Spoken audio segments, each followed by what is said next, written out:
in Dublin. Thank you. Let's go straight to the White House. Ukraine, Russia.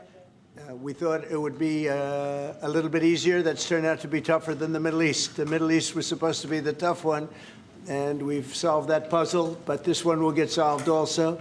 So I want to just say it's an honor to have you, Mark. Thank you very much. Thank you so much for hosting again. And we were texting, I think it was on the day when you were in Israel and in Egypt, this tremendous success you had under your leadership, bringing peace to the Middle East. And then we texted each other and said, and the next big thing has to be Ukraine, Russia.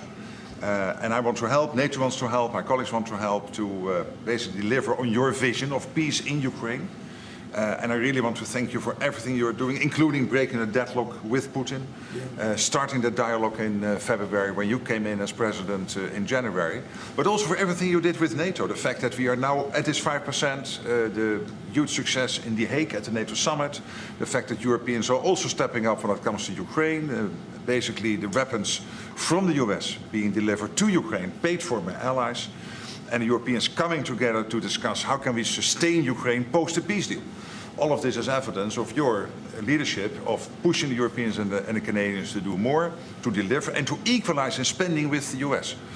So on all of this, and today we will talk more on how we can really bring Ukraine to the next phase and get this terrible war, and all the bloodshed ended.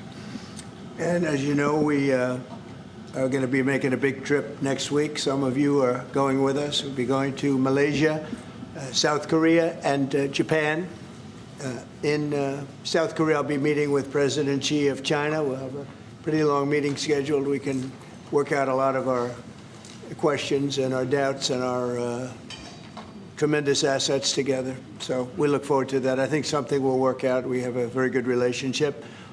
But that'll be a big one. We canceled the meeting with President Putin. It didn't feel right to me. It didn't feel like we were going to get to the place we have to get, so I canceled it. But we'll do it in the future. But next week we'll be with many of you in those locations that I told you. Then it's back to Washington. So thank you very much, everybody. Yeah, please. Mr. President, can you tell us a little bit about why you're elevating sanctions against Russia right now? I just felt it was time. We've waited a long time. I thought that we'd go long before the Middle East. And Mark, as you know, we did the Middle East plus 7. So we did 7 different wars from Pakistan and India to so many. Azerbaijan, Armenia, which they said was impossible to do. All these wars I did, and the one that we have left, we have 1 left. It'll be 9. We have 1 left, and I think we'll get that done too. I think we're on our way to getting it done. We have to. Mr. President, please. Mr. President, do you have a timeline for when you think this war is going to be over because of your leadership? No, I don't have a timeline. You can't have in war, it's hard to have a timeline. You know, so many things happen in war. Go ahead. What about tomahawk missiles? Putin is definitely Well, the problem with the tomahawk that a lot of people don't know, it'll take a minimum of 6 months, usually a year, to learn how to use them. They're highly complex. So the only way a tomahawk is going to be shot is if we shot it, and we're not going to do that. But there is a tremendous learning curve with the tomahawk. It's a very powerful weapon, very accurate weapon, and maybe that's what makes it so complex. But it will take a year. It takes a year of intense training to learn how to use it. And we know how to use it, and we're not going to be teaching other people. It's too far out into the future. Yes, Mr.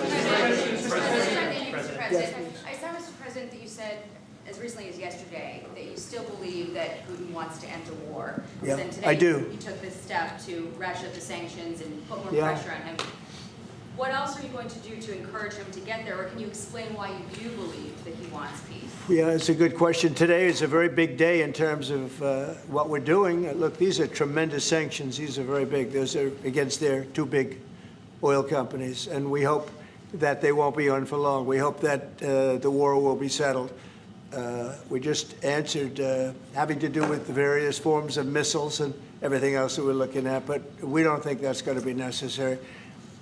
We would like to see them just take the line that has been formed over quite a long period of time and go and let's, go home. Last week they had almost 8,000 soldiers killed. Many Russians were killed last week. Many Ukrainians were killed last week. We think it's ridiculous and would like to have it end. Why do you think he wants peace, though? Why do you still believe that? I think they want peace. I think they both want peace at this point. It's been, it's almost 4 years. You're going into 4 years.